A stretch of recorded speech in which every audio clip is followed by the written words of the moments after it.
All right. Joining us though at about usually this time, and she is online now. Yeah, because I can't see Jackie. She can see me. Lucky girl.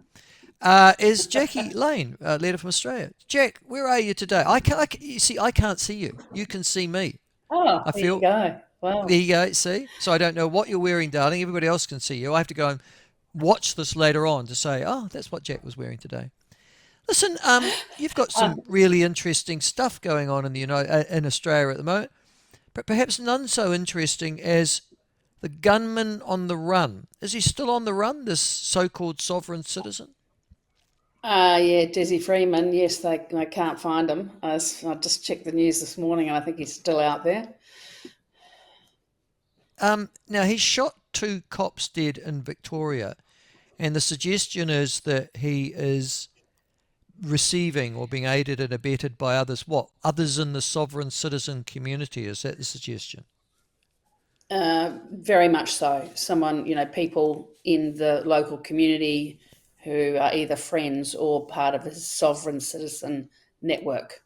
That said, he's a trained kind of gunman and used to being in the bush. So I suspect that he's prepared himself pretty well to go into hiding for a period of time.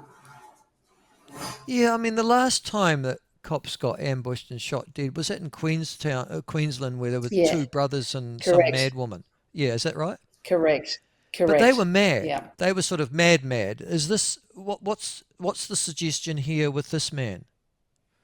Well, that he's part of this sovereign citizen movement. That he's an individual. The state can't tell him what to do, and he can run his life the way he wants to, and not have to participate in society in any way other than he deems he wants to. Do you have a particular problem with sovereign citizen as Australia, or is this just sort of the occasional madman in the bush that turns up?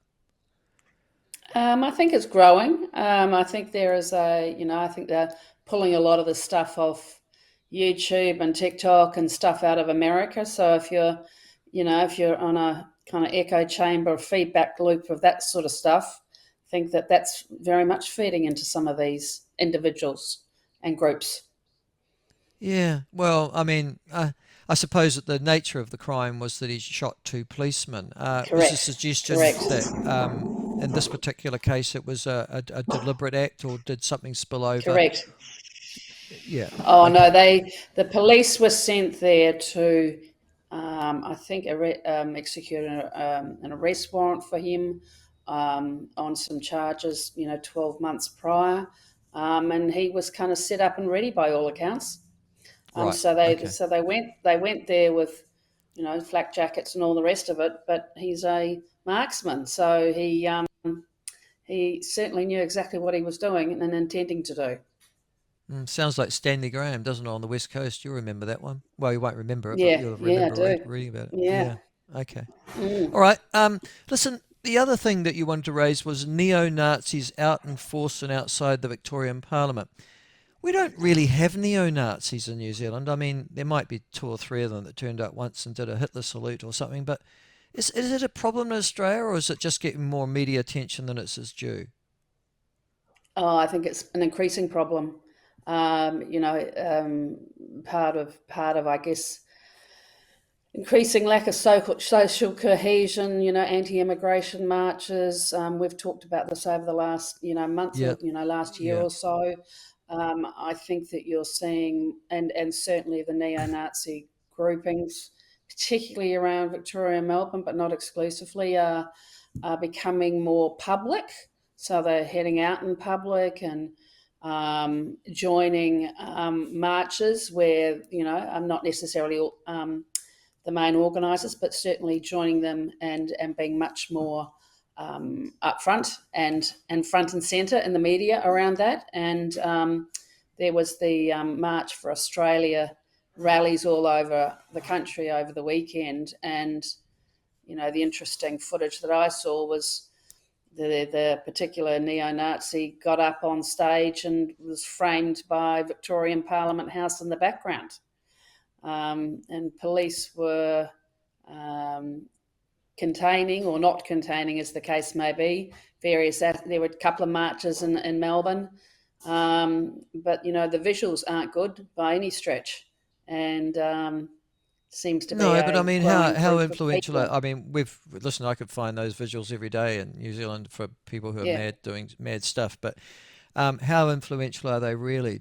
I mean, would they ever stand for Parliament? Uh, don't doubt it. Doubt it. Don't know, but I think that they are um, being influential. I think for potential parts of the community, perhaps. Are they large? Who knows? Don't think so. Mm. But I just think the observation that they are far more in the public arena now. Maybe that's a good thing. Get whatever they've got off their chest, um, rather than running around behind closed doors. But very interesting. It's not something we've seen a lot of, and we're seeing a lot more of it now. I guess that's the issue, isn't it? I mean, freedom of speech, freedom of thought, and all that sort of stuff. Yep, You've got yep. plenty of extremists on both sides of the divide. If you're going to shut down one, you've got to shut down both. Yeah. Yeah, and that's very much the line that people are taking here. That we want to preserve that, and provided people are peaceful in the way they do that. You might not like what they say or whatever, but provided they're not threatening or doing anything, we need to kind of allow that to happen. It's important that it happens in a way. Yeah. I'm interested because it seems to me that if I was a neo-Nazi, I'd have a sort of automatic political association, if you like, with the more extremist of the pro-Palestinian movement, and their sort of anti-Semitism at that end as well. Is there, or is they quite distinct? Not that, yeah, I think they're quite distinct. So, yeah, I think they're quite different groups of people, with quite different agendas, I'd suggest. Mm. Oh, I wasn't talking about the sort of mainstream ones, but I was talking about there'll always be Yeah, anti-Semites amongst the Palestinian activists, anyhow. All right. of Listen, course.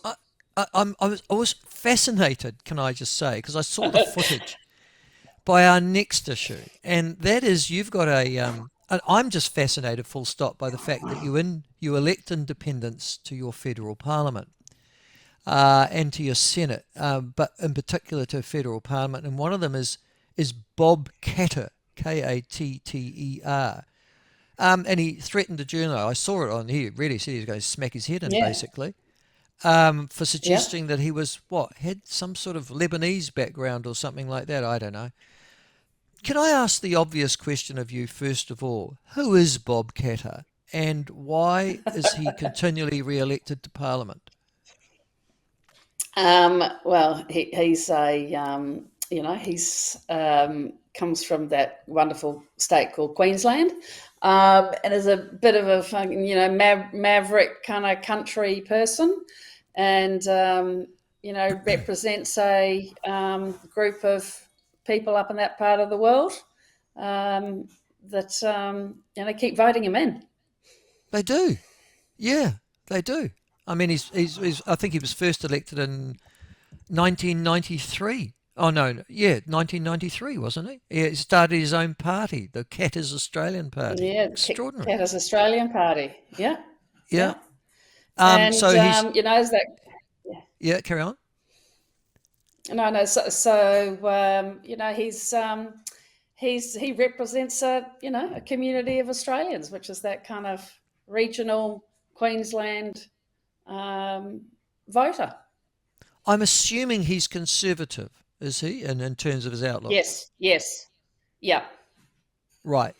very much So so. the I assume the Country Party or the Liberal Party in Queensland wouldn't actually care that he got elected because he'd be on their side 99% of the time. Is that right? Well, yes, although on particular issues, and you never know which ones, he'd take a completely kind of independent stance. Right. Okay. He's known as quote unquote an agrarian socialist and a social conservative, which is an interesting Yeah, description of him. Anyhow, he yeah. decided to fill in some journalist who was asking a horrible question of him. Well, he thought it was horrible anyhow. I can't imagine just quietly that amongst the support base, threatening to smack the face in of a journalist would go down too badly, would it? Like, you're dead right. It's probably, that's probably why that half the reason they vote him in. But the rest of Australia was Um, appalled. Is that correct? yes, yeah. Well, threatening anybody's not necessarily a good idea, particularly if it's on national television. No, it was an extraordinary scene. Can I ask though, why did he lose his rag, or is it just something you do when you get to 80? Because that's how old he is now. Yeah, look, he's a pretty call it like it is aggressive kind of person. When he's fronting the media, and just that's his style. So he obviously got annoyed about something and decided to just let loose. Probably Right. not the first. It's not the first time. Is he? He is of Lebanese background, is he? Though it wasn't that the point the journalist was trying to make that Yeah, his yeah, ancestors were. Yeah, correct. yeah, and Yeah, so and there's this whole thing around migration, and the again the weekend marches, March for Australia, and this sort of there's too many migrants coming into Australia, and of course the journo was pointing out the screamingly obvious that for the last 200 plus years we've all turned up as migrants one way or the other. mm, mm. And so that was the line, and that was the topic that they were talking about. That it's another kind of ongoing thing about, are there too many migrants coming into Australia? Yes, I mean it's an interesting argument, isn't it? Because in Australia, with the exception of the Aborigine, um, well, even they would have 50,000 years ago, but um, everybody that's there is a migrant or the descendant of a migrant. Yeah.